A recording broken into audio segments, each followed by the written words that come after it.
The views and opinions expressed today on Black Focus Radio are not the views and opinions of the station, its management, or its advertisers. Now, let's get ready to focus on our issues, our solutions, using our voices on Black Focus Radio. Welcome to Black Focus, the show designed with our community in mind, where we focus on our issues, developing our solutions, using our voices. Central Arkansas, surrounding areas, and the nation. Get ready. Black Focus starts right now. Phone lines open at 855-525-5683. So here's your host, David W. Coleman. It's Monday, and that means it's time for another edition of Black Focus Radio. You know, the show that talks about our issues, using our voices, and coming up with our own solutions. 855-525-5683 is the number. That's how you get in touch with me. If you'd like to join the show, you can also hit me up on Instagram, YouTube, and Facebook. And don't forget to like and subscribe while you're out there, okay? A lot of stuff to talk about today, of course. I want to remind you as well that don't forget to join me for my one-man crusade to stop using the N-word. I'm just tired of hearing it, man.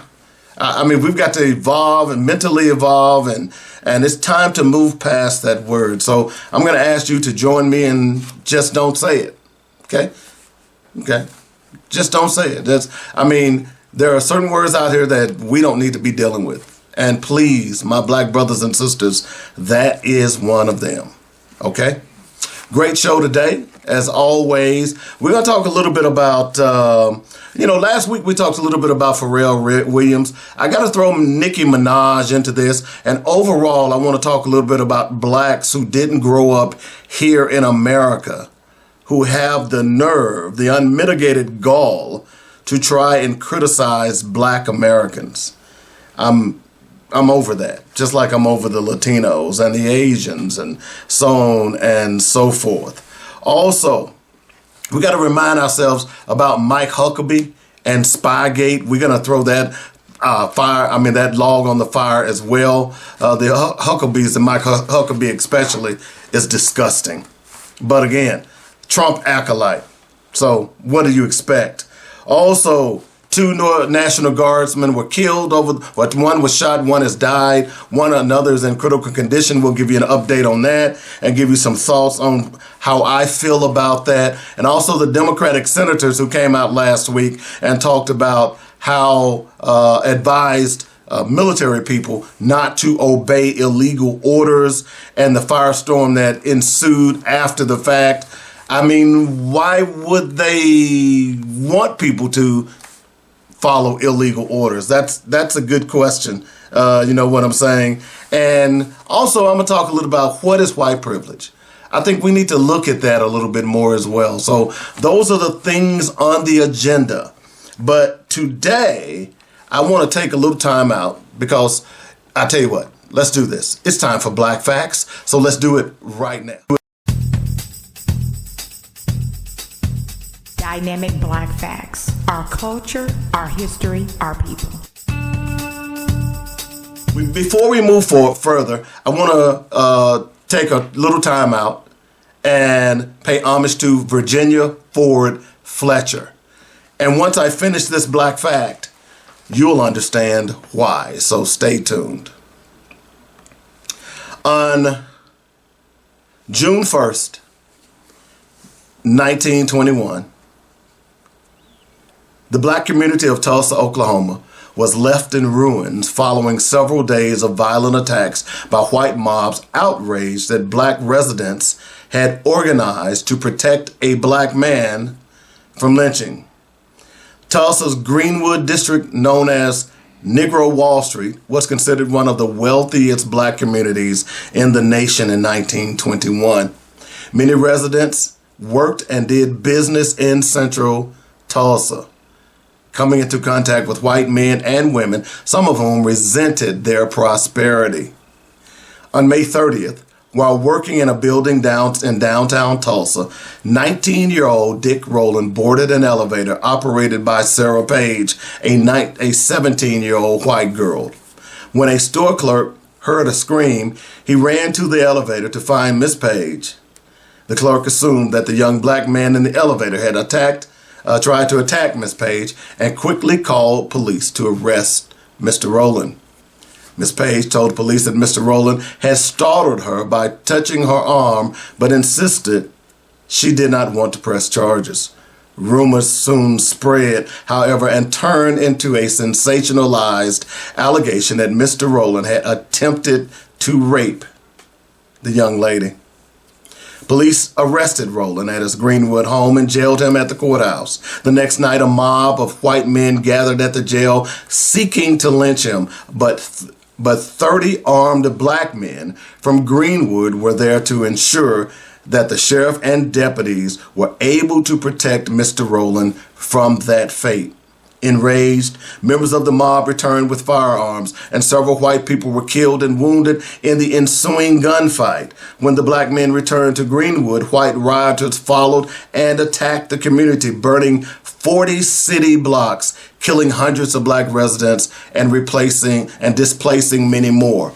In all of my experience, I have never witnessed such scenes as prevailed in this city when I arrived at the height of the rioting. A military official recalled days later in the New York Times, 25,000 whites armed to the teeth were raging the city in utter and ruthless defiance of every concept of law and righteousness. Motor cars bristling with guns swept through the city, their occupants firing at will. Some researchers estimate that as many as 300 black people were killed in the violence. None of the white rioters were convicted of any crime for the violent attack, and survivors of the violence received no compensation for lost property. In 2001, 80 years after the massacre, Oklahoma approved funds to redevelop the area and build a memorial. Today, the Greenwood Cultural Center stands in the same community where the massacre took place, committed to preserving and sharing the proud and tragic history of Black Wall Street.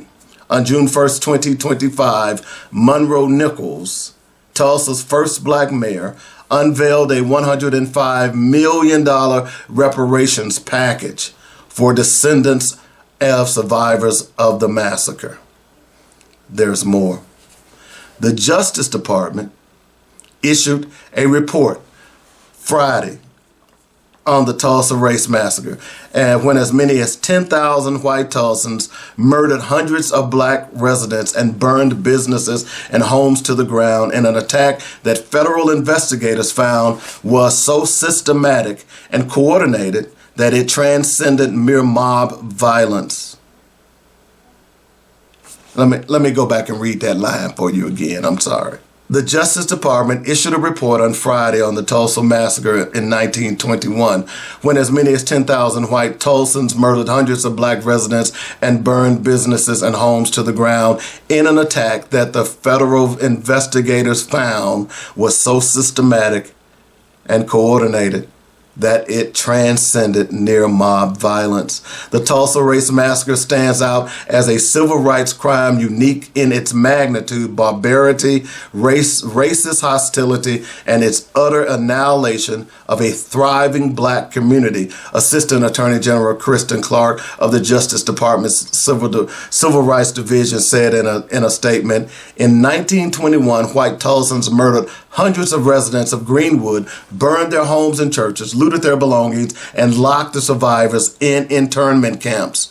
Until this day, the Justice Department has not spoken publicly about this race massacre or officially accounted. Until this day, the Justice Department has not spoken publicly about this race massacre or officially accounted for the horrific events that transpired in Tulsa. The report breaks the silence by rigorous examination and a full accounting of one of the darkest episodes in our nation's past.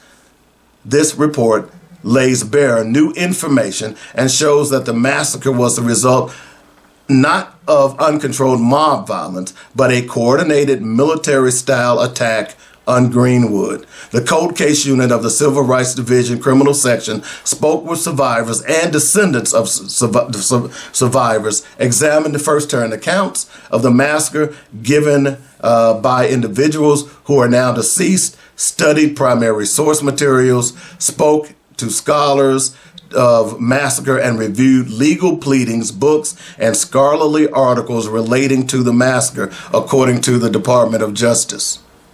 The resulting 126-page report is the federal government's first thorough reckoning with the massacre, and unlike any earlier cursory and informal review that blamed black men for the massacre, it officially acknowledges, illuminates, and preserves for history the horrible ordeal and of the massacre's victims. The report documents events between May 31st and June 1st, 1921, when white Tulsans mounted a concerted effort to destroy a vibrant black community. Remember, today is Black Wall Street. The violent attacks by as many as 10,000 white Tulsans that destroyed Greenwood was systematic and coordinated, that it transcended mere mob violence. The trigger of the violence, investigators reported, was the kind of unfounded condemnation that, at the time, commonly justified unspeakable treatment of black men. On May 30th, working in downtown building, Dick Rowland boarded an elevator operated by Sarah Page, a 17-year-old white girl. When a store clerk heard her scream, he ran to the elevator and found Miss Page. The clerk assumed that the young black man in the elevator had tried to attack Miss Page and quickly called police to arrest Dick Rowland. The white mob saw this effort to save Rowland as a challenge to the social order and quickly recruited others. The mob grew, a confrontation broke out, and when someone fired a shot, all hell broke loose. Tulsa police deputized hundreds of white residents, many of whom, let me say that again. Tulsa police deputized hundreds of white residents, many of whom, immediately before being awarded a badge, had been drinking and agitating for Rowland's murder, DOJ reported. According to the report, more than 500 men were deputized in less than 30 minutes. Police and National Guard troops organized these and other white Tulsans, many of whom were veterans with previous war experience, into martial forces that invaded Greenwood, the report found. It was not a wild and disorderly mob, the report makes clear, but an organized force that carried out a coordinated invasion at daybreak on June 1st, launched by a whistle. Planned and systematic violence and arson followed. The invaders were organized and efficient in their destruction, the department reported, as they looted, burned, and destroyed 35 city blocks. Many black families fled for their lives, leaving behind their homes and possessions as white residents chased them across the city and looted their homes. The destruction of the district was total. Law enforcement actively participated in the destruction. That included the Tulsa Police and the National Guard, federal investigators found. They disarmed black residents, confiscated their weapons, and detained many in makeshift camps under armed guard. Investigators also found credible reports that at least some law enforcement officers participated in murder, arson, and looting. The massacre killed as many as 300 Tulsans, perhaps even more. Investigators wrote that an accurate death toll may never be determined due to the haphazard disposal of bodies in the Arkansas River on flatbed rail cars and in unmarked mass graves, and because many of the survivors fled the city, never returned. In addition to the deceased, the Red Cross estimated more than 700 victims were injured, according to the report. Thousands of black residents were left homeless. Tulsa officials promised to have Greenwood rebuild, but city government instead put up obstacles to residential reconstruction and imposed harsh new fire codes to prevent residents from rebuilding in the area. Survivors were left with little or nothing, but the city failed to offer meaningful financial or other help. Victims were never compensated for the loss of their homes and businesses, and the perpetrators were never held accountable then or now. As the DOJ acknowledged that there is no living perpetrator for the Justice Department to prosecute. 100 years after the massacre, 3 survivors, Miss Viola Fletcher, now 110, her younger brother Hughes Van Ellis, who died in 2023 at 102, and Leslie Benningfield Randall, now 110, testified before Congress and called for local and federal officials to confront the truth about the Tulsa massacre. I will never forget the violence of the white mob when we left our home. I still see black men being shot, black bodies lying in the street. I still smell smoke and see fire. I still see black businesses being burned. I still hear airplanes flying overhead. I hear screams. Mrs. Fletcher testified before a House Judiciary Subcommittee. I have lived through the massacre every day. Our country may forget this history, but I cannot. The known survivors sued the city of Tulsa for covering up the attack, portraying black victims as instigators of the violence and profiting from the use of the victims' names and stories, while survivors and their descendants continue to live in poverty. The Oklahoma Supreme Court dismissed the suit last summer.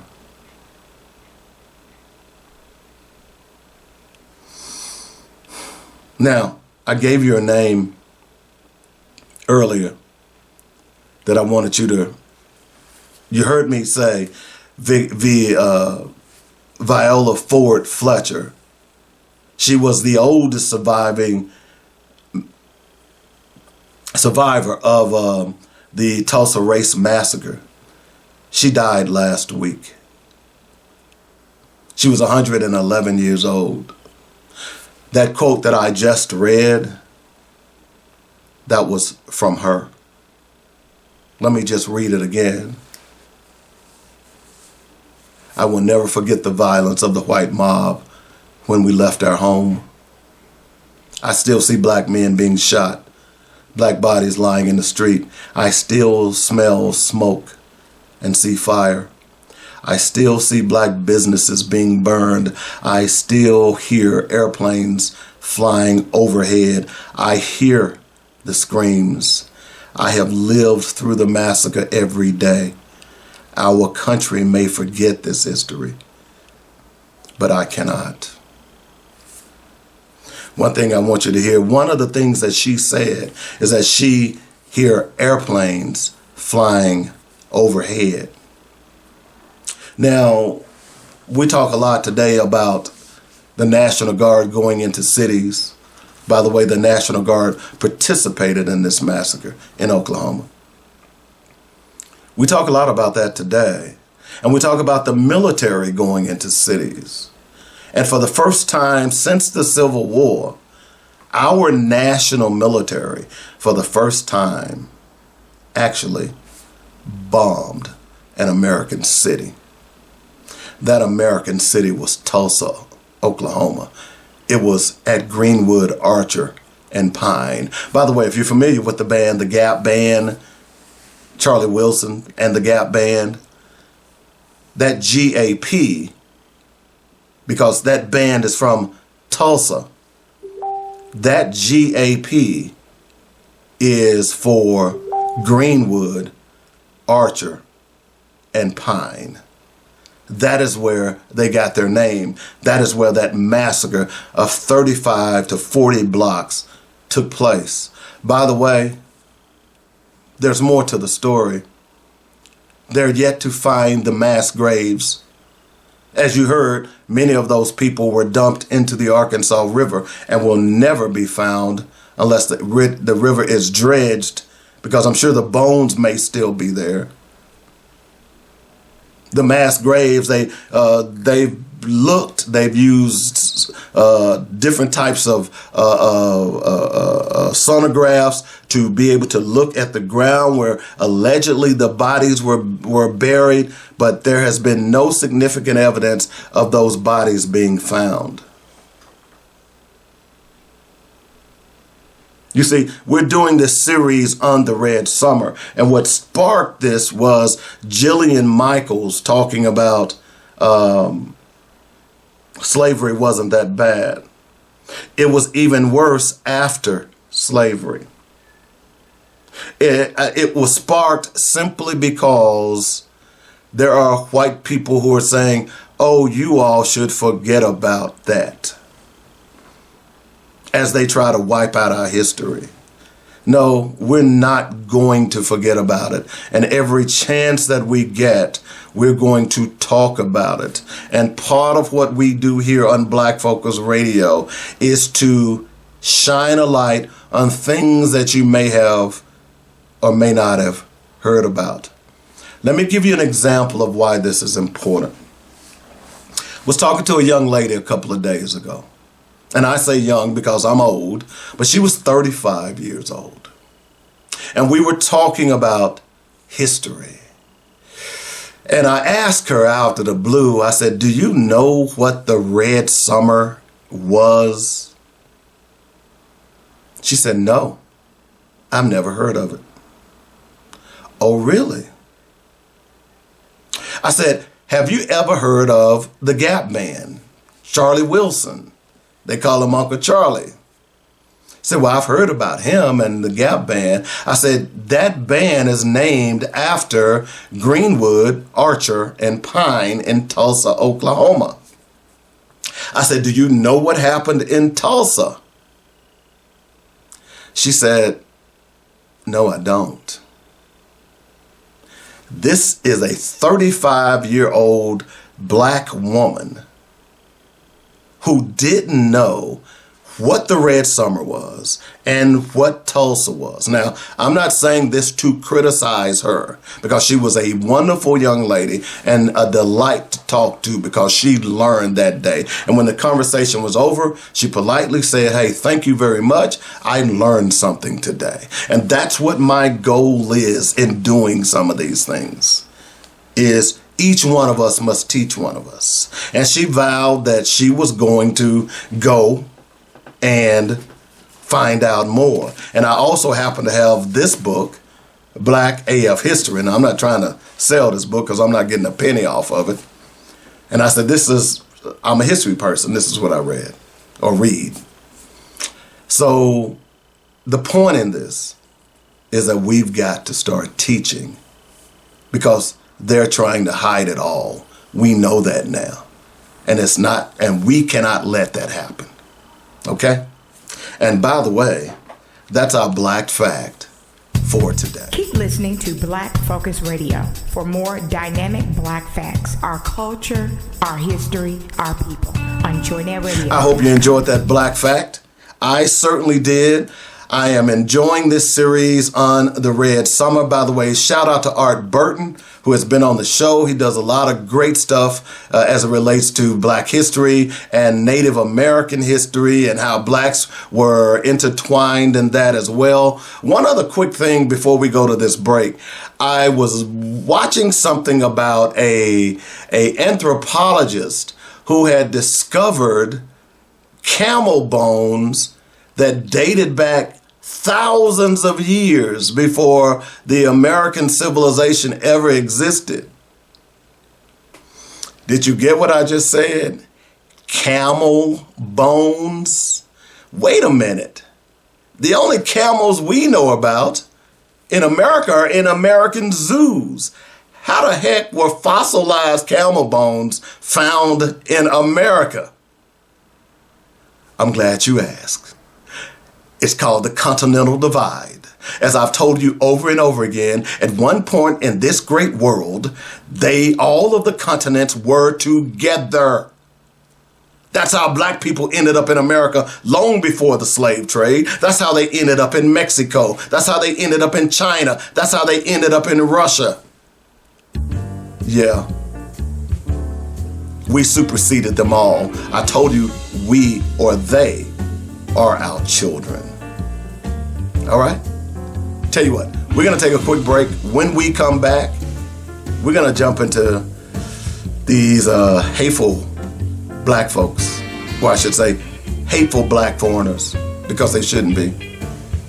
White supremacy is in effect. Back in a moment. You're listening to Black Focus Radio, our issues, our solutions, our voices on joynetradio.com. Hi, I'm David W. Coleman, host of Black Focus Radio and the weekly sports magazine. We here at joynetradio.com would like to thank you for all the love and support you've given us. Our goal is to keep you inspired and informed daily with quality programming from gospel music, news, talk, and sports. Log on to joynetradio.com for the program lineup, and while there, be sure to make a donation. Then download our app and carry us anywhere in the world. Please continue to spread the word about joynetradio.com. And if you are an entrepreneur or have an upcoming event, or you'd like to start a show, let the professional writers and producers here at joynetradio.com help you get the word out. Call me at 615-554-0568 for more details. In the meantime, stay informed and inspired daily right here on joynetradio.com. David W. Coleman here for Coleman's Dynamic Rib Rub and Rib Nuts. Go to ribrub.com, that's ribrub.com right now, and stock up on the best dry marinades for baking, grilling, and smoking your favorite meats. 3 great flavors, hot and spicy, original, and scorching. Try them at your next cookout and you will shout, bake it, grill it, shake it, oh yeah! Only one place to get Coleman's Dynamic products, that's ribrub.com. Easy to order, and I'll ship direct to you or to friends and family anywhere in the United States. While on the site, be sure to check out other great items, especially the rib nuts. Who'd have thunk it? Peanuts sauteed in a barbecue marinade? That's just crazy good. Get them at ribrub.com right now, along with other great recipes. That's ribrub.com. If you don't like my rib rub or rib nuts, I'll give you money back. Do it today. That's Coleman's Dynamic Products at ribrub.com. Welcome back to Black Focus Radio. Our issues, our solutions, our voices. 855-525-5683 is the number. That's how you get in touch with me if you'd like to join the show. A lot of stuff to talk about. We're going to get into the Trump thing here in just a little bit. We certainly got to talk about Michael Huckabee and his what I think is a betrayal of America as it relates to him meeting with a spy. But I think this segment, and we're going to spend a lot of time next hour, the last hour, talking about the Trumplicans and all that stuff. But I want to take a little time this segment to talk a little bit about, people like, we talked about Pharrell Williams last week. But today, I want to talk about Nicki Minaj and a lot of who I think black people who have migrated to America and who is under the thumb of white supremacy and don't really realize it, okay?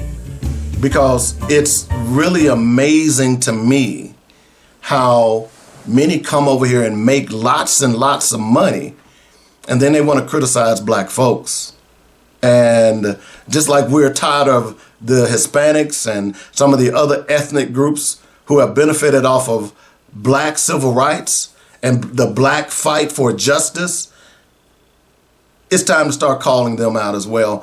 And I think what really made me start paying attention to this, and to some extent, I've always known it, for some reason that people who come from Africa think for some weird reason that they are better than African Americans. And, this whole stupidity that you have people like in Trinidad who don't think they're black, and a lot of people in South America who don't think they're black, even though their heritage is black, their blood is black. The only difference in them and us is a boat stop, okay, that are in the Western Hemisphere. The only difference in them than us that are still in Africa is that they were fortunate that the slave trade ended at the time that it did, okay?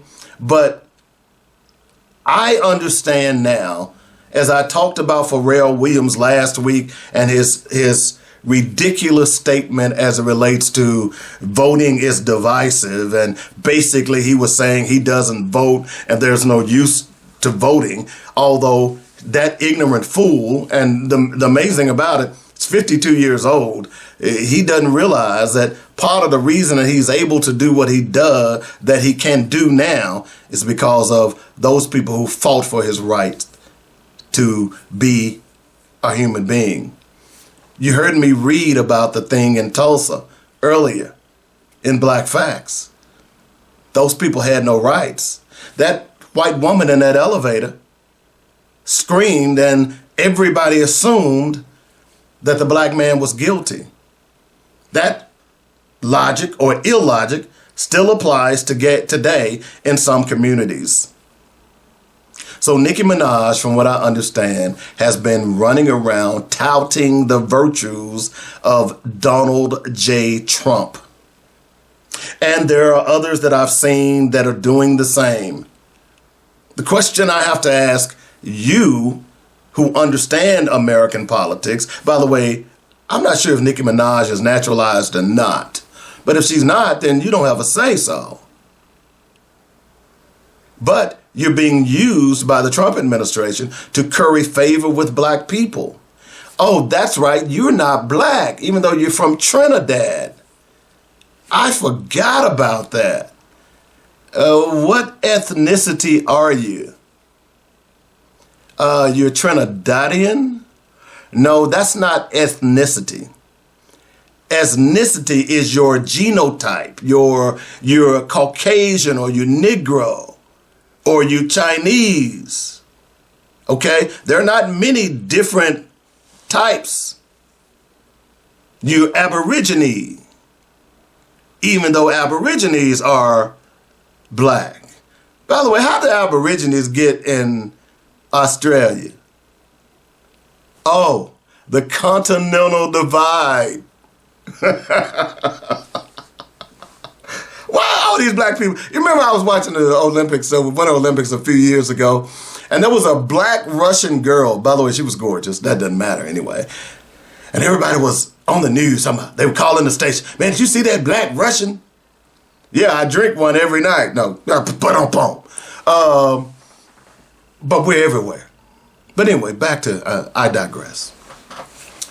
So I've noticed that I've talked to, and by the way, I will say that I got to talk to a young, and I think I talked about this the last show, a young brother from Ethiopia who was a delightful person. We talked about Haile Selassie and King Menelik, and of course, the Catholic Church, and how the Catholic Church waged war on Ethiopia and why Ethiopia is poor today. He didn't know that, by the way. He was a young college student. He was 25. He was 25. But we had a delightful conversation, so I want to thank him for opening his mind and understanding what's going on, because I want people to understand that white supremacy has affected the world. I should say infected the world. It's a problem. So I wanted to take this time because things like Pharrell Williams, people like Pharrell Williams, Nicki Minaj, and some of these other yahoos, and you can call them coons or whatever you want, Sambos or whatever, who are carrying the water of Donald Trump. I wanted to take a time out to just talk a little bit of white privilege in this section. This is truth over narrative. White privilege is the inherited benefit of systems historically designed to advance white access to land, wealth, rights, and protection. Advantages that continue even when racism becomes unfashionable to admit. It also includes the social freedom to be viewed as an individual first, rather than a representative of an entire race whose value and credibility is questioned. The myth of black privilege. Black privilege cannot exist in a society where anti-black laws, policing, and economic exploitation shaped its foundation. Black people have been systematically denied the very rights and resources white privilege protects. You see, I said last week on the show that, see, when you get millions of dollars based on your skill or your trade or your music, you tend to forget about the people who got you there. And Nicki Minaj, people like Pharrell Williams, is one of those people. You see, they don't care. They got money. Sometimes even your money doesn't protect you from racism and white privilege. And you go and you raise hell. I remember a few years ago, and I've forgotten the basketball player's name. He played for Milwaukee. And he went to this jewelry store.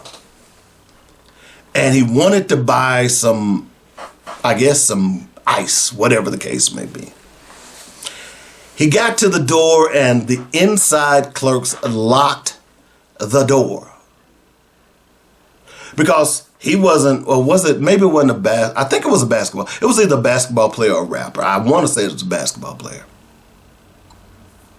When he locked the door, and I'm going to have to look it up so I can make sure it's right. I'll look that up in the break. They locked the door and wouldn't let him in. They later found out that the person that they locked out of their store was a rich black guy. And what do black guys do when they get money? They go buy gold and chains and diamonds. They waste their money, basically, but that's their money. So he decides that he was going to go back to the store just to prove to them that he could buy whatever they had in the store.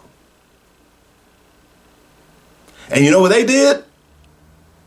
Yeah, Mr. So-and-so, come on in. We so sorry. And he bought stuff apparently and left. And then when he walked out the door, we don't know this for sure, but I'm pretty sure they said, what a dumbass N-word. We didn't want his money. We wouldn't let him in the store, and he wanted to prove a point to us by coming back and spending his money. I wouldn't have done that. We'll sure take his money, won't we? You see, this kind of ties back to what happened in the Red Summer. I've said over and over again, black people didn't want to be bothered with white folks after the Civil War. They didn't want nothing to do with white folks. They went and built their own towns, built their own shopping areas. They were thriving. It was white folks who decided that, hey, we don't want them to be successful. Even up until now, when this whole thing about civil rights, why did black folks have to even get civil rights? If white people wanted to be fair with us, why didn't they give it to us before now? In fact, they haven't even given it to us. They fight and scratch and claw on everything that it relates to black people. And then they try to include black people in everything that they do. I referred to when Charlie Kirk was killed. I referred to that. And what did they do? They attacked HBCUs, bomb threats, things of that nature. During the January 6th, I was working as the IT director at an HBCU, and we had to shut the campus down because of bomb threats. Wait a minute, we're not at January 6th. Those were white people attacking the Capitol. So why are you calling our schools and threatening us? This is white privilege. Okay? This thing about being arrested. See, here's the part that I really like. And you say, well, what does this have to do with Nicki Minaj and all these other people from out of the country who are black and hue black and they don't really understand? Because see, it's because of us that you are able to make the money that you make. As a matter of fact, if you're an immigrant in this country and you came from a third world country, it is because of us you're able to do that. It is because of us you're able to work and not be discriminated against. Let me read this again.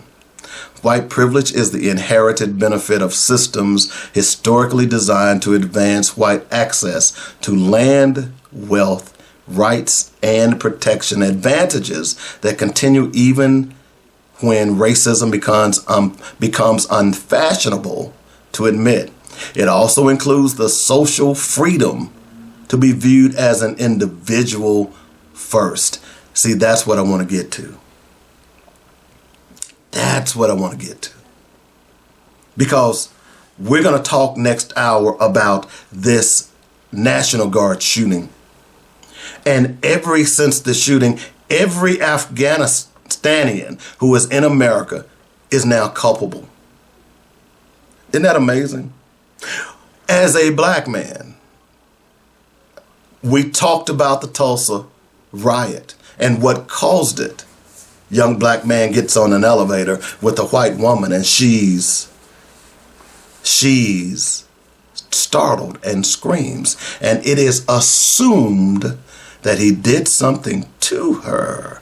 How many times have we seen that today? White women calling police on black men because that police officer or company or department is her savior.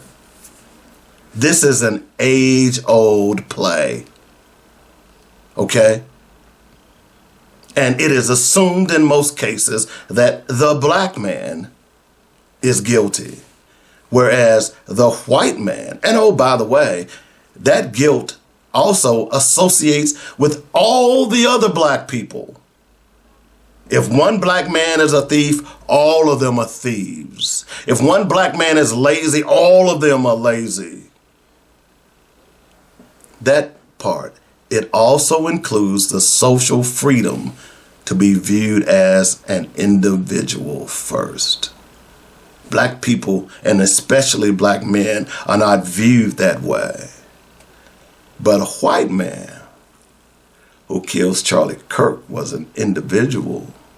A white boy who shoots up schools is an individual. A white boy who shoots up Mother Manual is an individual. And all of the white folks or white males who lead the country in mass shootings more so than any other ethnic group, they are still viewed as individuals. Y'all following me on this? So this is what people like Nicki Minaj, even Pharrell Williams, who grew up in this country, but mainly people of black descendancy, ancestry, who did not grow up in this country, don't even know the history of this country. I know you don't, because I know there are a lot of black folks over here don't know the history of the country. That's why when I talk to Africans and they hear me talk about their countries and I know their countries, they're like, damn, you're different. Dear man, you're different. How do you know so much? Because I study, I read.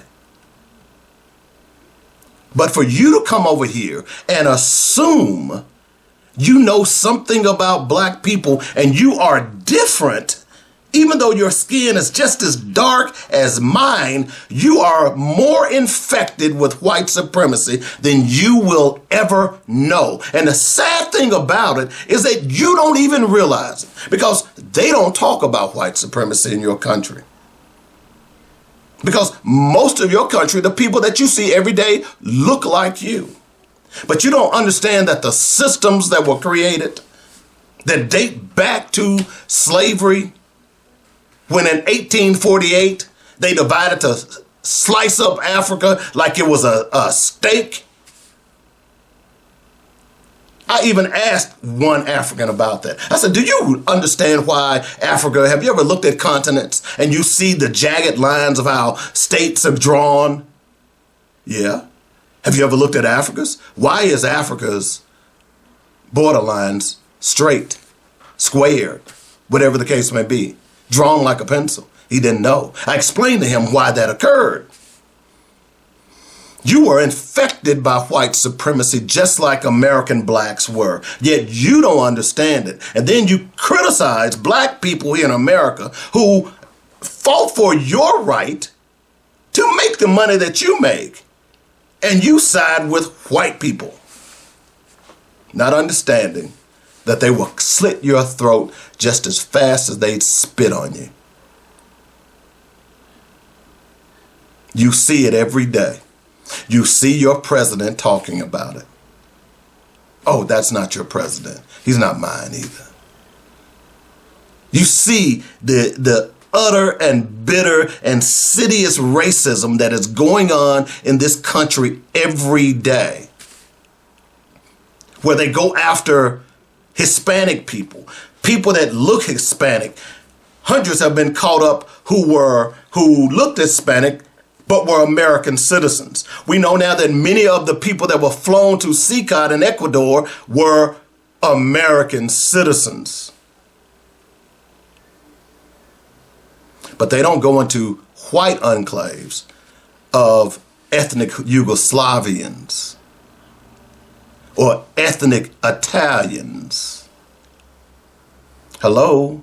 You know why? Because those people look white. Wait a minute, they're still immigrants, aren't they?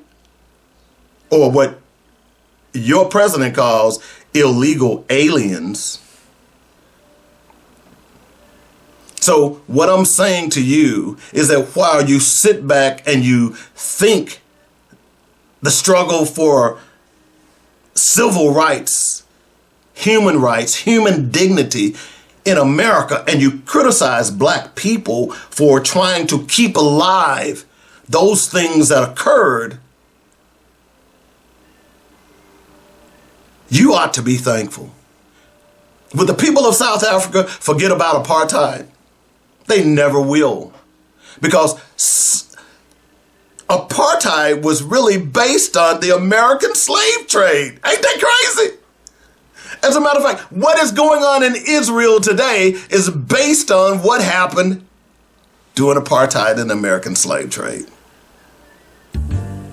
Do you understand that white supremacy is real?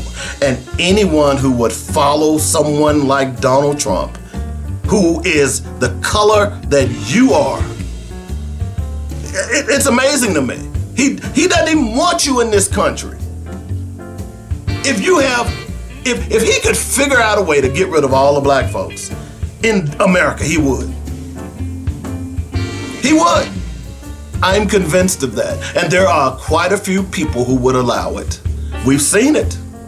This is not an exaggeration. This is not a, hypothetical. We see it. That there are people who have allowed this man to basically do what he wants. And people like Nicki Minaj and Pharrell Williams, and there's a whole list of them. Y'all disgust me.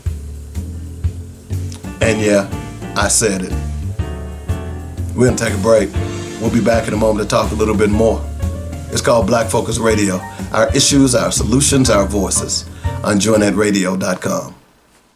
Barbecue season is here, and you're still using that 99-cent goop full of chemical derivatives and high fructose corn syrup for your sauce? Stop, please. Get to ribrub.com now and save your next cookout with an array of all-natural rubs and sauces. Start with the Dynamic Rib Dust for seasoning and the Dynamic Rib Rub for flavor, and top off your grilled or smoked masterpiece with Dynamic Rib Juice. Don't forget the Dynamic Pepper Juice for just the right kick for those chicken wings. One other thing, you've got to try the delectably delicious Dynamic Rib Nuts. Can't decide? Order a Dynamic gift box and satisfy all of your cravings. Come on, give me your hand and let me take you to barbecue land at ribrub.com. That's RIBBRUBB.com, and we'll show you how to bake it, grill it, smoke it. Oh yeah.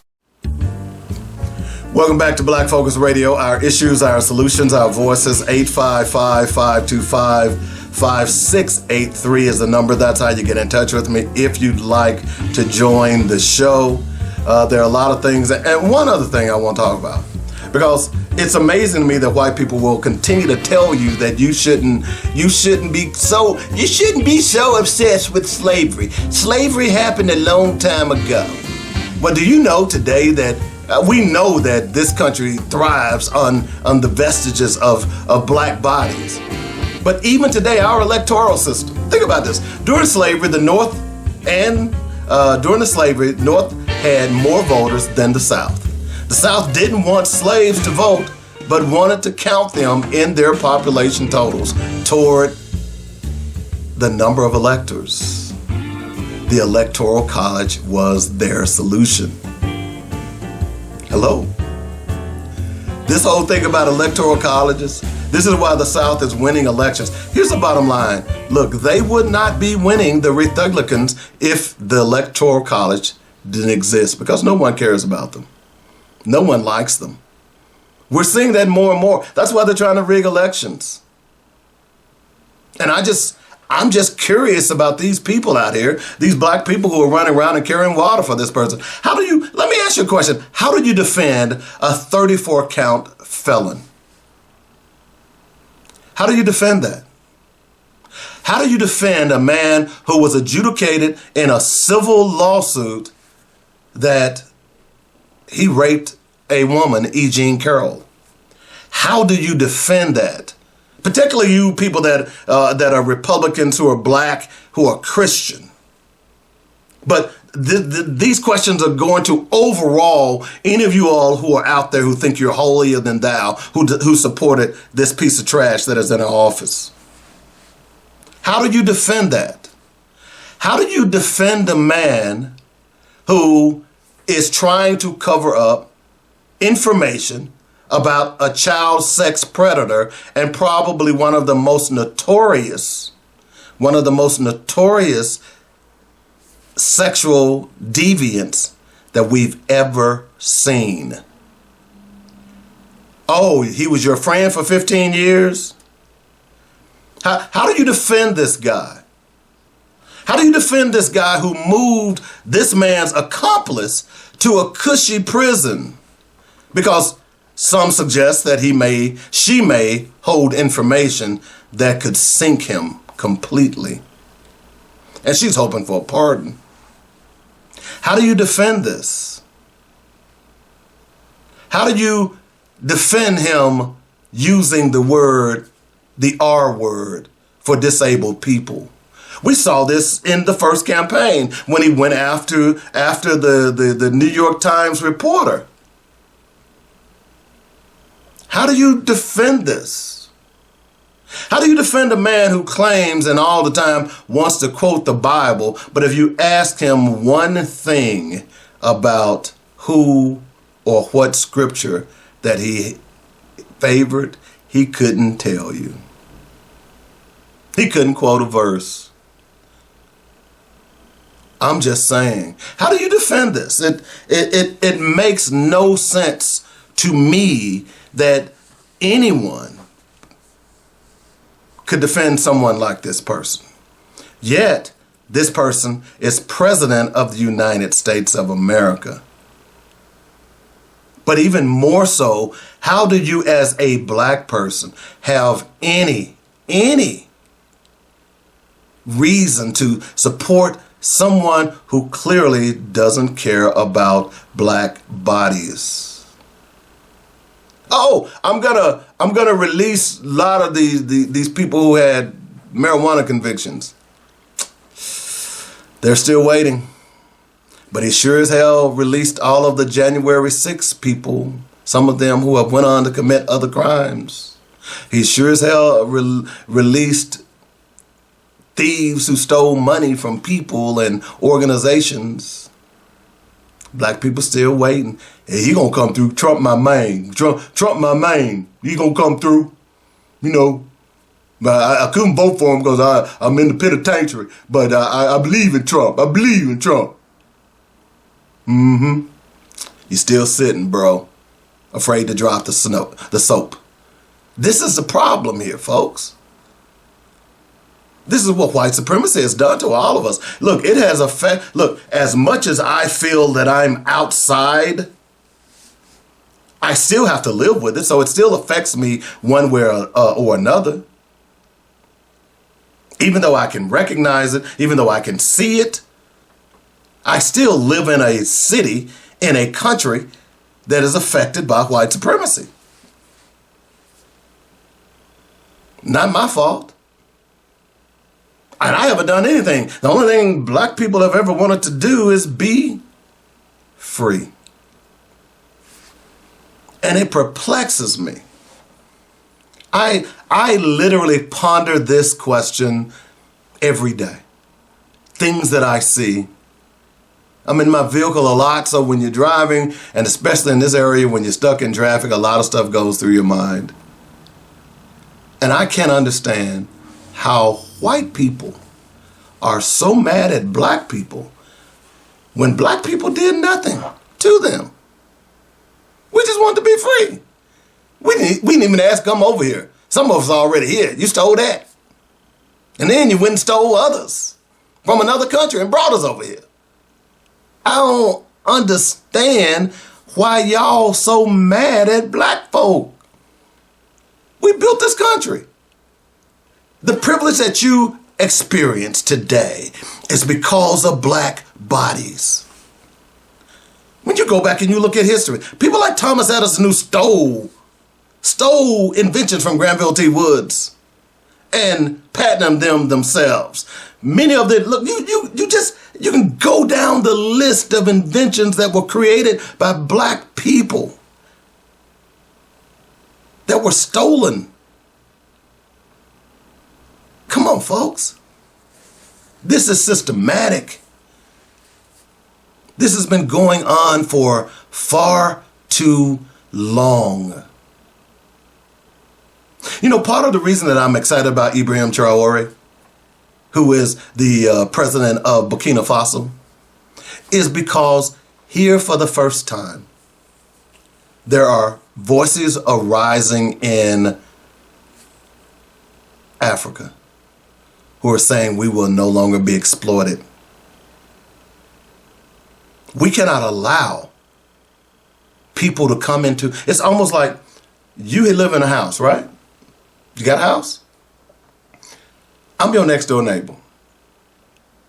I come in, open your door, go into your refrigerator, and I get whatever I want. It's kind of like, y'all remember Bromaine on Martin? He just come through the window, go in the refrigerator, make him a sandwich, head on back out. What's up? Now, although the skit on Martin was pretty funny, but the fact of the matter is that your neighbor coming in and using your house, your home, your Wi-Fi. I remember seeing a video of a guy, I think it was in London, who went and knocked on a door and the lady was in a ring cam and the guy was asking her, hey, look, did you change the password on your Wi-Fi? She said, yes, why? He said, because I need to use it. I've been using your Wi-Fi for over a year and I need to use it. I really need to use it because I'm applying for a job and right now I don't have a job and I don't have Wi-Fi and I need your Wi-Fi. That's what they've been doing. They've been exploiting. And the people in Burkina Faso said, hey, you're not doing that anymore.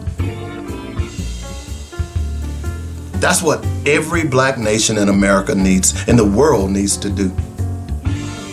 We need to stop the exploitation. It's far time to end it. And we cannot be looking across the pond at black people in another area of the world and say, see, they're not like us. Yeah, they are. They're your brothers and your sisters. And we owe it to the world that we, now more than ever, should be sticking together. No matter what part of the continent you now reside, your DNA is all the same. We're going to take the top of the hour break. When we come back, we're going to jump into some of this other craziness that is going on in Washington, D.C., about a 45-minute drive from where I'm sitting. You're listening to Black Focus Radio. Our issues, our solutions, our voices on joynetradio.com. Hi, I'm David W. Coleman, host of Black Focus Radio and the weekly sports magazine. We here at joynetradio.com would like to thank you for all the love and support you've given us. Our goal is to keep you inspired and informed daily with quality programming from gospel music, news, talk, and sports. Log on to joynetradio.com for the program lineup, and while there, be sure to make a donation. Then download our app and carry us anywhere in the world. Please continue to spread the word about joynetradio.com. And if you are an entrepreneur or have an upcoming event or you'd like to start a show, let the professional writers and producers here at joynetradio.com help you get the word out. Call me at 615-554-0568 for more details. In the meantime, stay informed and inspired daily right here on joynetradio.com. The views and opinions expressed today on Black Focus Radio are not the views and opinions of the station, its management, or its advertisers. Now, let's get ready to focus on our issues, our solutions, using our voices on Black Focus Radio.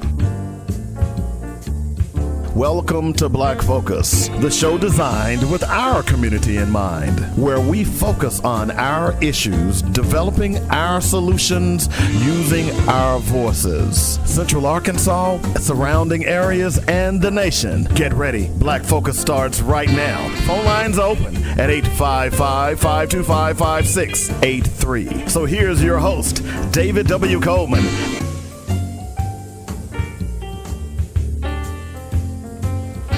Welcome back to the second hour of Black Focus Radio. Our issues, our solutions, our voices. 855-525-5683 is the number. That's how you get in touch with me if you'd like to join the show. Don't forget to go out to YouTube and subscribe to the show. I think you'll enjoy it. Make sure you tell a friend and tell another friend and tell another friend. We're also on Facebook and Instagram. And by the way, join my one-man campaign to get rid of the N-word. Just don't say it. Don't say it. I don't even think it.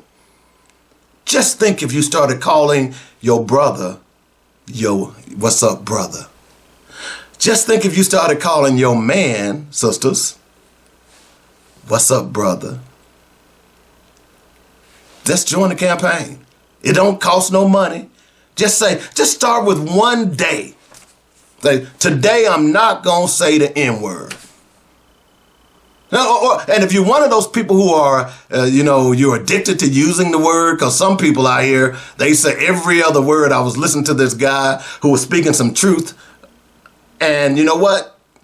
Every other word, it was N-word this, N-word that, N-word this. And I couldn't even finish listening to him because I did not want to hear the N-word. Although what I could get out of it was that he was making some sense. But he lost me with N-word every sentence, at the beginning of the sentence, at the end of the sentence. Anyway, just don't say it. Okay? Okay, this hour, we're going to jump into a lot of politics. We've talked a lot of politics because, look, we've got to talk about, we cannot bury our heads in the sand, Pharrell Williams, because it's uncomfortable that it doesn't go the way you go. You know, politics is like an amoeba. It goes one way and it goes the other. And you have to control how it goes. I'm just saying, by voting. So this hour, we're going to talk a little bit about the two National Guard people who were shot in D.C. We're going to talk about that. We want to talk about, let's see. Oh, we got to talk about Mike Huckabee. We definitely got to talk about Mike Huckabee. Okay? Yeah, we got to talk about that. And Democratic senators who are now under investigation. So why don't we just start with the little story? I like little stories, okay? Because it sets the precedent for what I talk about. Because, see, I'm a historian. I love history. And history, I always used to say, and although it's not my saying, those who don't know history are doomed to repeat it. And what we're seeing now with this current administration is what we've seen before. It's just tenfold. I want to read something. Okay? let's go back. Let's go back. And I'm going to skip through this because I'm not going to read the whole thing. The My Lai massacre was a United States war crime committed on March 16th, 1968, involving the mass murder of unarmed civilians in the Sun Mai village in South Vietnam during the Vietnam War. At least 347 and up to 504 civilians, almost all women, children, and elderly men, were murdered by, listen, United States soldiers from C Company, 1st Battalion, 20th Infantry Regiment, 11th Brigade, and B Company, 4th Battalion, 3rd Infantry Regiment, 11th Brigade of the 23rd Division. Some of the women were gang raped and their bodies mutilated, and some soldiers mutilated, listen, and raped children as young as 12 years old. The incident was the largest massacre of civilians by U.S. forces in the 20th century. Now, I'm reading that for purpose here because I want to get to this other part. I hope I can the aftermath. After returning to base at about 11 p.m., it was reported to their superiors. Initial reports claimed that 128 Viet Cong and 22 civilians had been killed in the village during a fierce firefight. General Westmoreland congratulated the unit on an outstanding job as relayed at the time by Stars and Stripes magazine. U.S. infantrymen had killed 128 communists in a day-long bloody battle. Isn't that something? But here's the problem with that. Come to find out that the truth really came out. And many of those officers, there was a court martial on November 17th in 1970. It charged 14 officers, including Major General Coaster, the American Division's commanding officer, with suppressing information related to the incident. Most of the charges were later dropped. Brigade Commander Colonel Henderson was the only high-ranking commanding officer who stood trial on charges relating to the cover-up of the My Lai massacre. He was acquitted on December 17th of 71. Despite a 4-month-long trial, Cayley consistently claimed he was just following orders of his commanding officer. Despite that, he was convicted and sentenced to life in prison on March 29th after being found guilty of premeditated murder of not fewer than 20 people. 2 days later, Richard Nixon made the controversial decision to have Calley released from Army custody at Fort Benning, Georgia, and put under house arrest pending appeal of its sentence. Calley's conviction was upheld by the Army Court in 73 and the U.S. Court of Military Appeals in 74. In August 71, Calley's sentence was reduced by the convening authority from life to 20 years. Calley would eventually serve 3.5 years under house arrest at Fort Benning, including 3 months in the disciplinary barracks at Fort Leavenworth. In September 1994, he was paroled by the Secretary of Army. So why am I reading that? Because here's the problem here. Those guys who participated in that massacre and the rape of those women and children should have been put to death, let alone spend the rest of their lives in prison. But again, an American cover-up. But the one thing that kept coming out. And you heard this from the German soldiers during the concentration camps of the Jews during World War II. I was just following orders. That's what they said. I was just following orders. Now, many of those people in the Nuremberg trials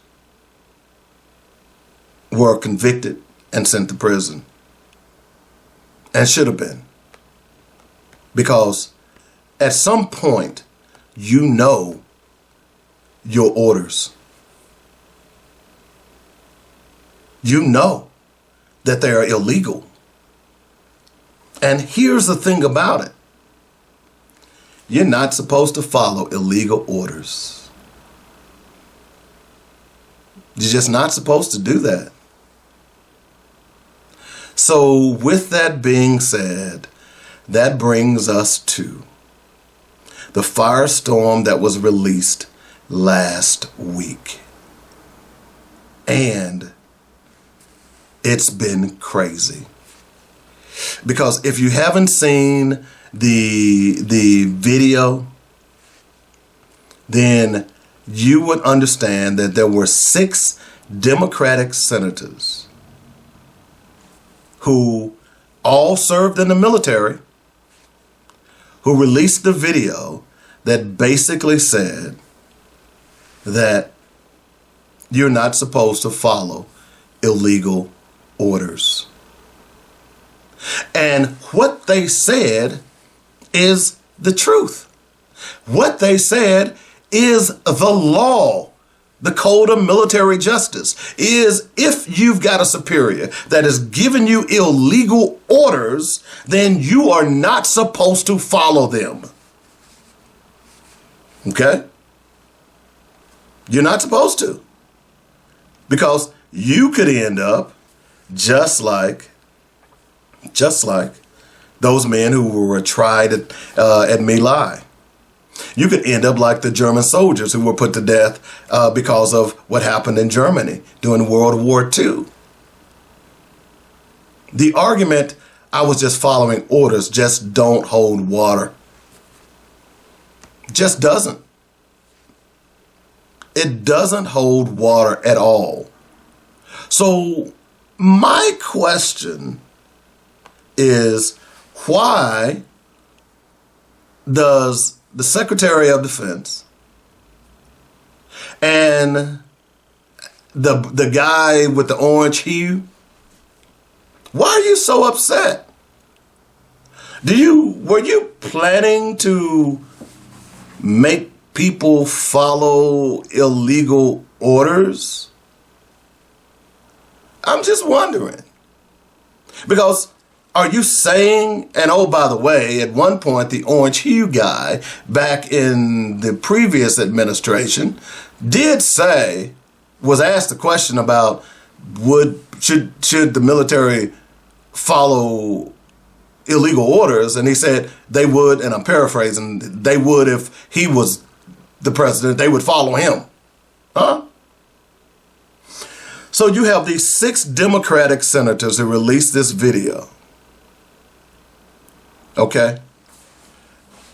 Elissa Slotkin from Michigan, Mark Kelly from Arizona, Jason Crow from Colorado, Chris DeLuzio from Pennsylvania, Maggie Goodlander from New Hampshire, and Chrissy Houlihan from Pennsylvania. By the way, all served in the military with high regard. By the way, let me just take a side note. You know that Senator Mark Kelly? You know that guy? Soon as I knew about him, I've admired him from day one. You know why? Because you know what he did? He's an astronaut. Okay? Distinguished Navy Flying Cross, from what I understand. All these, he has more medals on his chest than Donald Trump has on his pimples on his butt. Well, maybe Donald Trump has more pimples on his butt. I don't know. So, in other words, Senator Mark Kelly, oh, by the way, he is the husband of Gabby Gifford, who was shot by, guess who? A white guy. Shot in the head. She lived. He's that person. He is if there is such a thing, Mark Kelly is an American hero. All right, now let me ask you a question. Pick anybody on the Republican side of the ledger who will compare to Mark Kelly. I'll wait. Even the Secretary of Defense, Pete Kegsbreath. I heard that last week. I like that. Somebody said last Saturday they were going to contact him and they didn't bother because they felt like it was Saturday night, and you know what he does on Saturday night. I'm just saying. But name one. Even Pete Kegsbreath, his credentials don't compare to Mark Kelly's. And certainly we don't even have to compare the orange hue guy, Mr. Bone Spurs himself. It amazes me that he wants to talk tough when he was scared to go to war. See, part of this is because, they've been bombing these boats in Venezuela, right? Have y'all been following this? I think they're up to 18 or 19 of them by now. They've been saying that these are drug dealers. These are drug pushers. They're bringing drugs into the United States. We've got to stop them. So they bombed one boat, and 2 of the men survived. They fished them out of the water, and instead of saying, hey, look, see, here are 2 drug runners. Oh, by the way, if you bomb that boat, you know what happens? If that's product like cocaine or whatever they're bringing, then that stuff doesn't sink. So then what should you do? You should go and fish that evidence out of the water. So now you got 2 people who survived the bombings, and you've got evidence. Hadn't seen one shred of evidence. None. And those 2 people that survived, they sent them back to their country. Wait a minute. You got 2 drug runners. Don't you need to bring them to the United States and try them in an American court and say, hey, look, you've been bringing drugs to America. You're going to jail? Nope, they didn't do that. But they continue to bomb these boats. And what we've heard just last week is that one of the bombings, whereas that the boat was bombed and people were hanging on the side of the disabled vehicle, watercraft, and they were told to bomb it again. And they killed all of those people hanging on the side of the boat with their lives. This is our America, folks.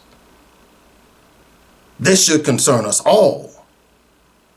And it certainly concerned those senators, because there have been people in the Navy who have resigned based on the orders of bombing boats in the Caribbean. Many people believe that they are trying to stage a war against Venezuela. Why would they do that? Oh, oil. And a Republican representative on a news show last week came out and said this would be a boon for American oil companies. Where have we seen this before? Really? So those Republican senators decided that, hey, look, just remember, y'all remember, you don't need to follow illegal orders. You don't need to follow illegal orders. And all hell broke loose on the Republican side. It began to make me wonder whether or not these people really listen. Or do they really even understand vocabulary? Let me take a moment. Can I take a moment? I want to define illegal. Okay. illegal means, and by the way, Google is a wonderful tool. You should try it sometime, Republicans. Illegal means something is prohibited by law or against the law. This could refer to an action that violates criminal law, such as an assault or murder, or it can describe something contrary to official rules or public policy. The term can also be used more broadly to describe things that are unlawful, unauthorized, or forbidden. Well, weird doggy. Illegal. Now, when I heard the video, I clearly heard every one of them say illegal. And I didn't have to go to Google to know what illegal is. I didn't. It's not rocket science here.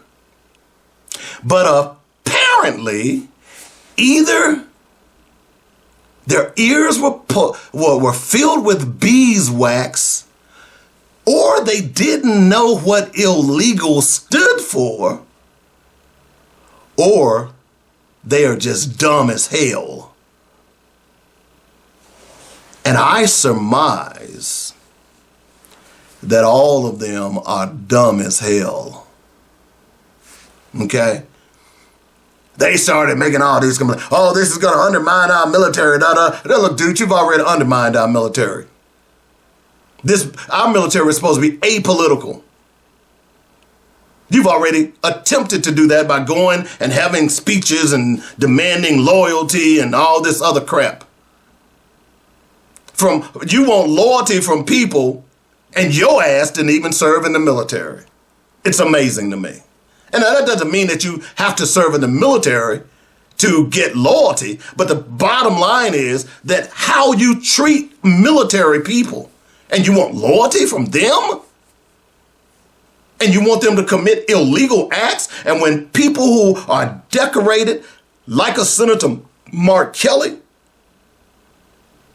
who stands for right, who stands for the code of military justice and says, no. He didn't say you have to disobey legal orders. He said, just make sure, and I'm paraphrasing, that you don't do illegal orders. You don't follow legal orders. There's nothing wrong with that, and there should not have been the firestorm that we saw. But because the orange one had a temper tantrum, and his minions had to do something in order to quell his... They talking bad about me. My military, they don't want to support me. What am I going to do? When? And here comes Pete Kegsbreath. We're going to open an investigation in all of those senators. What are you investigating? Number one, we're going to recall Mark Kelly, even though he's retired. Because he's retired, there are rules that there are certain things you can't do, even if you're retired, and we're going to see if we can court-martial him. Really? Y'all are just stupid, man. I cannot remember a character in a movie, in a cartoon, any drama that I've seen that is as stupid as these people in the White House. I just don't get it. I just don't. I'm sorry.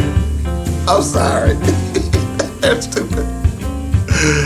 Oh my God. In other words, this tribunal is going nowhere. They said illegal. All right, let's take a break. When we come back, we need to talk about these National Guard people who were killed. Back in a moment. You listen to Black Focus Radio. Our issues, our solutions, our voices on JoyNetRadio.com. Hey friends, David W. Coleman here for Coleman's Dynamic Products and RibRub.com. That's RIBBRUBB.com. It's It's where you will find the best dry marinade for baking, grilling, and smoking your favorite meats and vegetables. We're gearing up for a very busy season, so I want you to make sure you take advantage of the great sale we've got going on right now. It's the Coleman's Dynamic Gift Box. It comes in 3 great flavors: hot and spicy, original, or scorching, or a 4th combination box. What is a Coleman's Dynamic Gift Box? Well, I'm glad you asked. You get 3 bags of Coleman's Dynamic Rib Rub, 3 bags of Coleman's Dynamic Rib Nuts, a bag of Coleman's Dynamic Fry Dust, and of course, you get a bottle of rib juice, pepper juice, and rib dust. You can't beat that. Order a Coleman's Dynamic Gift Box today and get a digital copy of the Coleman's Dynamic Recipe Book. Don't forget to like, share, and subscribe. Now is the time to place that order for Coleman's Dynamic Gift Box before the holiday rush. And remember, bake it, grill it, smoke it. Oh yeah, at ribrub.com.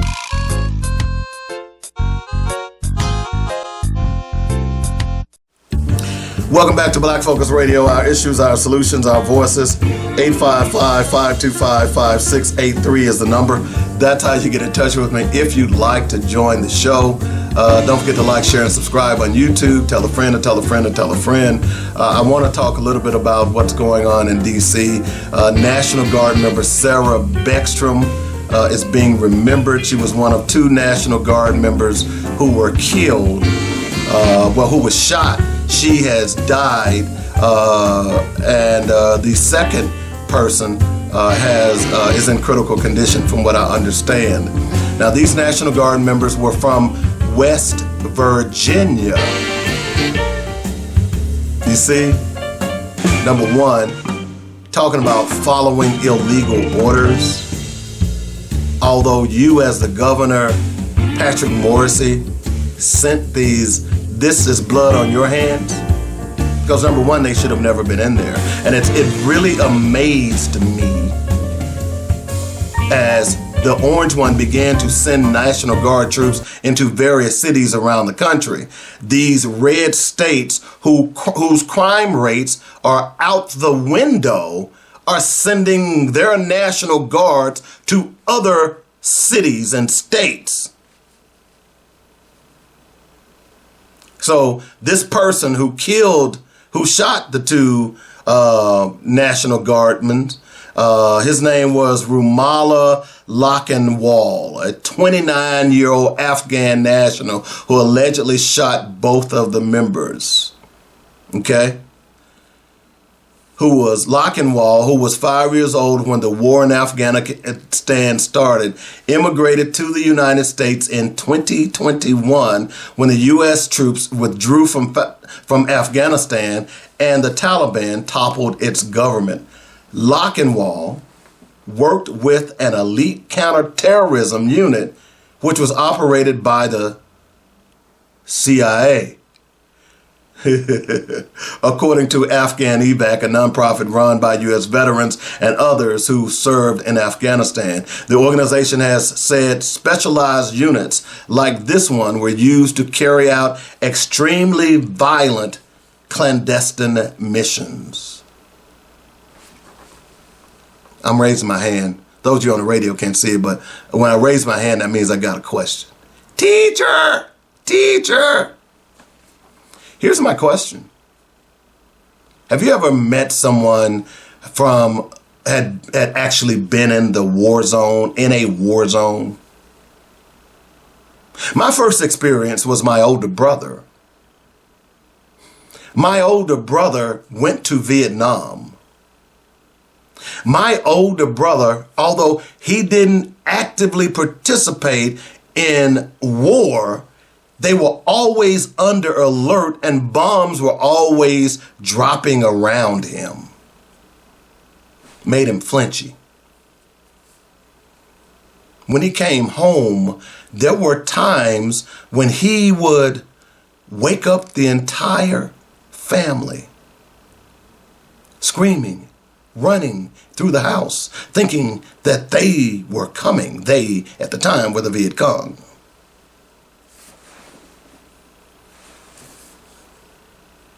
Hello? Today, they call that element PTSD. Now imagine this young Lochinwall, who at 5 years old had experienced war from the time he was a child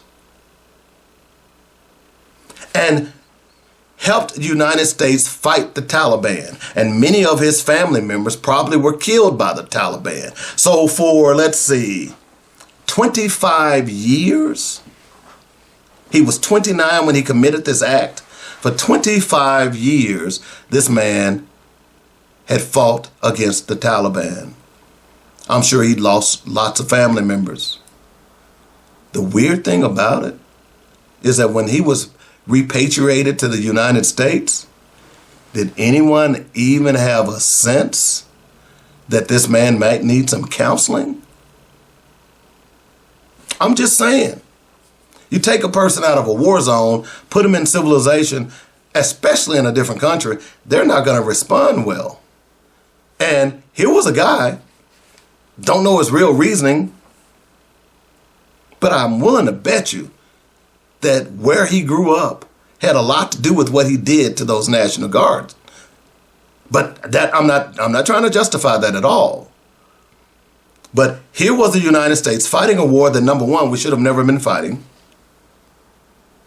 Just like we might end up in Venezuela. We're talking about going into Nigeria, which is crazy to me. And you get this agent. And they say he had been vetted in 2021. And then, of course, the Trump administration tried to blame Biden, and they vetted him too. So you trying to cast blame on Biden? Look, by the way, it was your negotiated settlement with the Taliban when you were president that caused Afghanistan to fall in the first damn place. Everybody talk about how much of a debacle that withdrawal was for the American forces. Everybody talk about that. But it was Donald Trump's negotiation during his first administration that Biden was abiding by. Now, let's say they didn't do it the way it should have been done, but who knows what the rules were. So this guy comes over. He snaps for whatever reasons. And then he goes and he kills a National Guard person and he wounds another. And all of a sudden now Donald Trump wants to get on his bully pulpit, talk about how terrible it is. We're going to halt all immigration from this, that, and the other, and yada, yada, yada. And we're going to look at the Afghanistani people that we've flown over here. Huh? No. I would love for you to have that same fervor when a white boy shoots up a school. I got my hand raised again. Teacher! Yes, David. I would love for you to have that same fervor when a white boy shoots up a church. I would love for you to have that same fervor when a white boy shoots up a mall. I would love for you to have that same fervor when a white boy shoots up a parade. Are you going to halt all European immigration because white people are having mass killings? That white people have had more mass killings than anyone else? That white men there have been more mass serial killers as white men than any other ethnic group? Are we going to have that same favor? It kind of goes back. It kind of goes back. Remember that white privilege thing that I read, that one little line that kind of stuck out to me that I spent a little time on. Y'all remember that? Y'all remember? Let me just get back to it. Give me a moment as I scroll down, because I have so much stuff on my wall. I scroll so much stuff. But I just want to know, are you going to have that same fervor? But you're not, because that's what white privilege is. White people, white men Here's that line. It also includes the social freedom to be viewed as an individual first, rather than a representative of an entire race whose value and credibility is questioned. Hello. So now that entire race of Afghanistanians who are now here in America, who were brought here because America went illegally into Afghanistan and destroyed their country, used their people, some of their children, including this guy, to help wage war against the Taliban. And now, because this guy apparently snapped, I don't know that for sure, but something triggered him. You want to now paint all of those Afghanistanians as corrupt and evil with the potential to wage war against individuals? No, that dog ain't gonna hunt for me. It just isn't.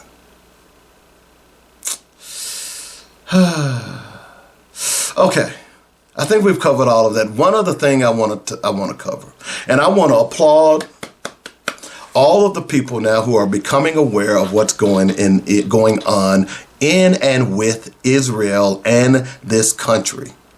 More and more people, and I can't believe I'm sitting here saying this. Okay, but Tucker Carlson, boy, he hitting it out the park with this Israel thing. He is. And if you wasn't paying attention, you know, last week, because let's see here. Let me do this. Let me do this real fast. Israeli spy novels. That's what I need to look up. Let me see. Because I want to say it was John Walker that I read the book and I'm going to tell you, this was a great book. He was, let's see, let me type this in real fast. John Walker was a spy, and there was a book written about him. Okay. And let's see, books. Here we go. I want to get the name of the book because I read this book. It was called, this is it. I read this book a long time ago, and I got this book somewhere. It was called My Life as a Spy.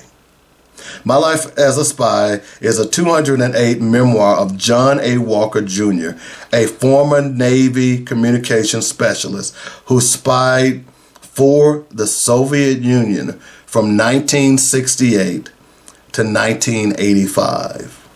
And this book read like a spy novel. It really did. Well, it was a spy novel. It wasn't a novel, it was truth. But it told you about the drops and these artificial rocks. I remember this book so well. It was a great book. Okay? So the reason I'm bringing that up is because Mike Huckabee apparently met with another spy. Okay? And that spy, unfortunately, did a lot of damage to America. But here's the weird thing about it. You see, I just talked about John Walker, right? I just talked about John Walker. John Walker spied for the Russians. Arch enemies, Cold War, nuclear deterrent, all of that stuff. But there's a guy named Jonathan Pollard who spied for Israel. Okay? He was a U.S. ex-intelligence analyst.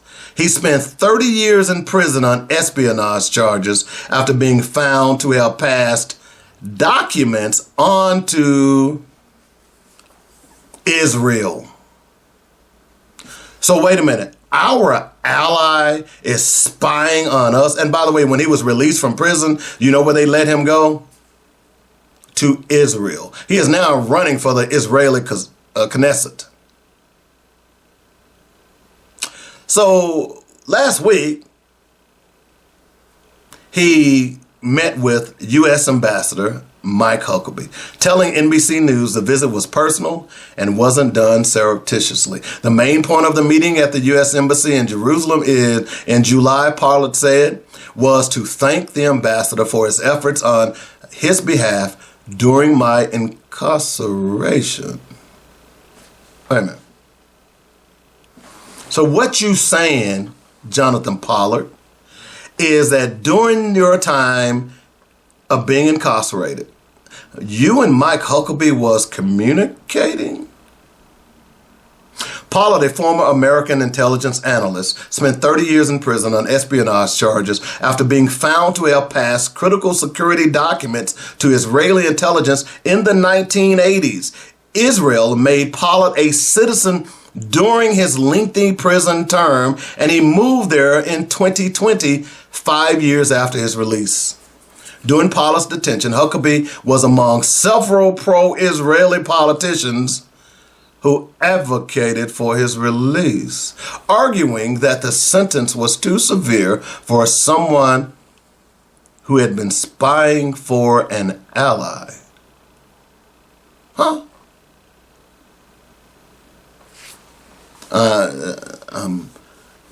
Those of you are on radio right now, I'm scratching my head. I don't have my hand. So here's a guy who violated the military code of justice by spying and stealing documents and giving to not an adversary, but still, even though he was an ally, now your logic was that his sentence was too severe because he was only spying for an ally. It's kind of like your wife sleeping with your best friend, and you say, "Oh well, that's okay. She was just sleeping with my best friend." What? That's crazy. Many people have called for Huckabee to resign, and he should. But see, this is an embarrassment for me because I'm in Arkansas and I grew up in Arkansas. And Mike Huckabee at one point was the governor of Arkansas. And now his daughter is the governor of Arkansas. And both ran the state even further in the ground. It's already in the ground, but they dug more holes and it's further in the ground. This is Mike Huckabee. Oh, by the way, the state of Arkansas, who can't afford to feed its children, fund education, pay for seniors, is buying $200,000 worth of bonds from guess who? Israel.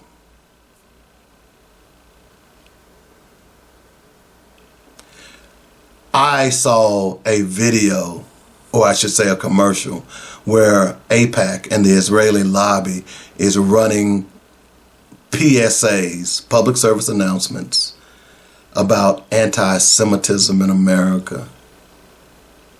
And what they're doing is trying to combat anti-Semitism in America. See, people don't get their news from the standard news media anymore. See, the corporate media is owned by the Jewish lobby and many Jewish people. Not trying to be mean, that's just a fact. And they have been fashioning the propaganda even more so.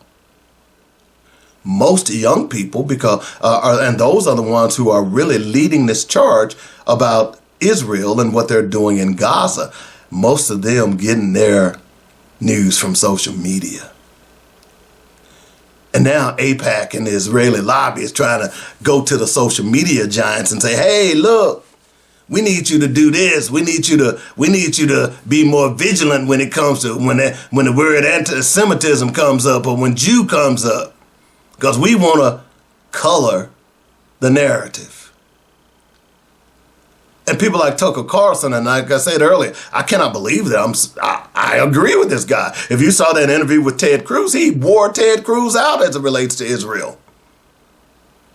It makes no sense whatsoever that Israel is in our pocket. They're not even in our back pocket. They're in our pockets. In fact, they're wearing the pants when it comes to our American judicial and our legislative and executive branches. They are literally running our country. And why? Because they are throwing a few pieces of silver at some of these dirty ass politicians. When you say America first, we shouldn't be sending $3 billion a year to Israel. We just shouldn't be doing that. When we couldn't take care of seniors. When people are, we are the only industrialized nation that doesn't have universal health care. Maybe if we weren't sending all that money to Israel, we could have universal health care. That $3 billion could fund these 22 million people who are about to get their first bill for the health care that the big, dirty, debacling bill created. Hello? So when these people now are beginning to ask questions, y'all got a problem, bro. Sorry. People are beginning to ask questions. And for the American ambassador to Israel to be meeting with someone who spied, who stole American secrets, and advocating that he gets out of prison, man, y'all, this administration is beyond the pale. They just are.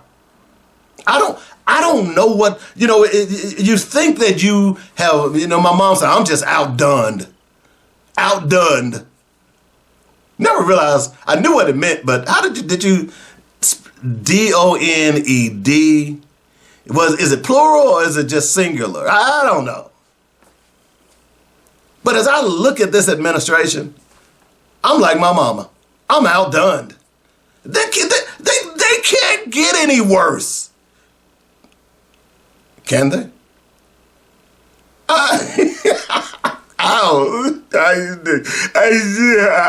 It just makes no sense to me. It just doesn't. Woo-saw. Woo-saw. And what outdoes me even more is people still support this fool. He's about to destroy what, you're so concerned about black people. You don't realize that his white privilege is about to destroy your beloved America if you're not careful. And you think that if we'll just get it back the way it was, make America great again. Okay, when was that? It's mind-boggling to me. It really is. It's mind-boggling to me. I just don't get it. But there is Mike Huckabee. And, of course, that's that Sarah Jeffro Bodine Huckabee Sanders, governor of Arkansas, doing more to destroy our country. Thanks, y'all. Thanks, Republicans. Thanks, Donald Trump. We got to take a break. It's our last one. When we come back, it's what we must do. Barbecue season is here, and you're still using that 99-cent goop full of chemical derivatives and high fructose corn syrup for your sauce? Stop, please. Get to ribrub.com now and save your next cookout with an array of all-natural rubs and sauces. Start with the Dynamic Rib Dust for seasoning and the Dynamic Rib Rub for flavor, and top off your grilled or smoked masterpiece with Dynamic Rib Juice. Don't forget the Dynamic Pepper barbecue juice for just the right kick for those chicken wings. One other thing, you've got to try the delectably delicious dynamic rib nuts. Can't decide? Order a dynamic gift box and satisfy all of your cravings. Come on, give me your hand and let me take you to barbecue land at ribrub.com. That's RIBBRUBB.com, and we'll show you how to bake it, grill it, smoke it. Oh yeah. Welcome back to Black Focus Radio. Our issues, our solutions, our voices. We are at the close of the show just about. But before we end, we've got to talk about what we must do.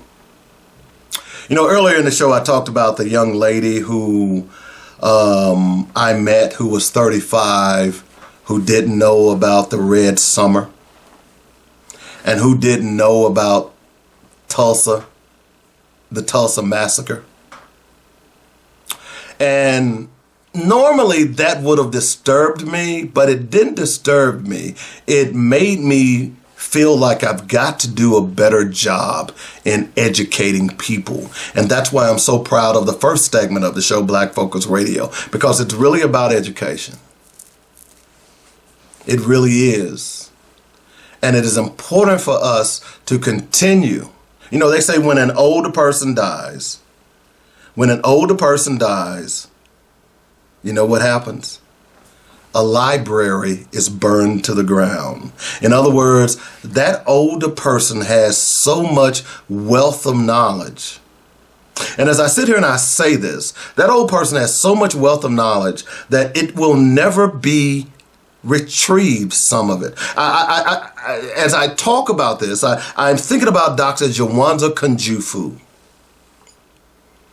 a friend of mine that I got to know, someone that I had the honor of interviewing on this show, Black Focus Radio. The author of The Conspiracy to Destroy Black Boys, Volumes 1 and 2. And he died about a year ago. And I remember being saddened because there was so much knowledge that this man had between his ears and attempted to share with us, and we simply didn't listen. I remember, his book, those 2 volumes were released back in early 80s, early 84, 85. They're basically little pamphlets. They're not hard reading. And fortunately, I'm seeing a lot of people repost those books on social media, which is great. And during that time, he talked about why black men are suffering. And I asked him during an interview, I said, Dr. Kunjufu, can you surmise what our community would look like today had our community listened to what you were saying to them then? Boy, that's deep. So I say that because this was a man of knowledge and of history. And fortunately, he wrote books that are still with us today, if we even have the temerity to go and look at them and read them and understand what he was trying to say. He talked about black women raising black males, and that was a problem. And many black feminists objected. What is he talking about? Yeah, blah, blah, blah, blah, blah, blah, blah, blah. He was right. And see, my point I'm trying to make to you is that we did not understand history. We didn't care. There was a reason why they broke the black slave. There was a reason why they killed the biggest and the strongest black slave in front of all the other slaves.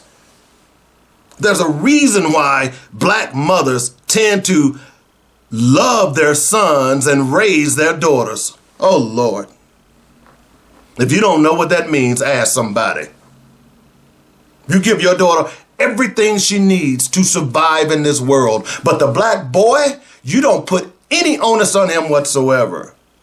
And you defend him when he's wrong. The black girl, the black daughter, you chastise her when she's wrong. Dr. Kunjufu told us all of this. History. We need to understand that. And when I talked to that young lady who didn't know what the Red Summer was and didn't know what the Tulsa Massacre was, and probably didn't realize that many of the black abolitionists who lives here who grew up here in the Baltimore area, I wish I would have had time. I would have asked her about Benjamin Banneker, who grew up in this area, who was one of my favorites. It told me one thing, that we have to teach. It is important that we have to do a better job in teaching. And you know, and I keep referring to this book, Black AF History. But I learned something the other day when I read this book. I want to read something to you. When abolitionist John Brown was hanged for treason after attempting a violent overthrow of the institution of slavery, there was a signed note in his pocket that read, "The axe is laid at the foot of the tree. When the axe blow is struck, there will be more money to help. W.E.P." I didn't know that. But there's more to the story. When the people who found that note, those vicious animals who hung John Brown, I didn't know that, well, they looked for someone with the initials W.E.P. What they didn't know was the W.E.P. was written upside down. It was really M.E.P. And it stood for a young lady by the name of Mary Ellen Pleasant, who passed for white, who funded John Brown and funded other abolitionists who lived to a ripe old age. And by the way, was one of the early female millionaires in the country. She looked white, but she was black. Now, what's my point in telling you that little story? Is that as learned as I am about history, just by reading this book right here, I'm learning little tidbits that I never even knew. Hello? So here's my point, is that it is imperative of us, I've said this over and over again, that every church, just like you have the announcements, just like you have the offering, you should not be waiting till Black History Month to be talking about people like Martin Luther King. Look, I'm not disparaging Dr. King, but there is so much history about the black experience here in America that foreigners will never understand. See my earlier diatribe about that. That we have to teach this. It should be on the lips and the tongue of every black child. There should never be a black child that grows up and don't know what the Red Summer was. It should be put in a game where who can name as many cities that were attacked during the Red Summer. Should never be someone like that. And at the end of the day, it is imperative that we as black people must keep the lamp burning. We must continue to tell our people who you are, what you are, and where you came from. American history is a story of slavery. and how the black man overcame it. Okay? You're not slaves.